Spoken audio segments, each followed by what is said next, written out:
Dear ladies, బంగారం తీసుకున్నారా లేదా? ఓ 10-20 వేలుంటే ఇవ్వు తీసుకుంటామని సీరియస్ అవ్వకండి. ప్రత్యేకంగా బంగారాన్ని కొనాల్సిన పని లేదు. ఓ కంచి పట్టునో లేకపోతే మీకు నచ్చిన పట్టునో కొనుక్కుంటే చాలు. సారీతో పాటు బంగారం కూడా ఇంటికి వస్తుంది. ఏంటి, బంగారం ధర చూసే పెట్టారా ఈ ఆఫర్? ఇంతగా ఆ ఆఫర్ పెట్టింది ఎవరు అనుకుంటున్నారు కదా?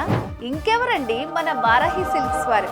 మొన్న 4వ తారీఖు కూకట్పల్లిలో వారాహి సిల్క్స్ 2వ బ్రాంచ్ గ్రాండ్ లెవెల్లో ఓపెన్ అయింది కదా. ఆ లాంచింగ్ ఆఫరే ఇది. ఏప్రిల్ 14వ తారీఖు వరకు ప్రతి 15,000 వర్త్ శారీ కొన్న ప్రతి ఒక్కరికి 22 క్యారెట్స్ గోల్డ్ కాయిన్ ని కాంప్లిమెంటరీగా ఇస్తున్నారు. ఇప్పటికే మన ఆడవాళ్ళు కూకట్పల్లి రోడ్ నెంబర్ 1 లో ఉన్న వారాహి సిల్క్స్ మీద శారీ యాత్ర చేస్తున్నారు, బంగారాన్ని పట్టుకెళ్తున్నారు. మరి మీరు కూడా కూకట్పల్లి రోడ్ నెంబర్ 1 లో ఉన్న వారాహి సిల్క్స్ లో షాపింగ్ చేయండి. సారీతో పాటు గోల్డ్ కాయిన్ ని పొందండి. Kukatpally road number 1 Varahi silks, సాంప్రదాయానికి సౌందర్యానికి వారధి.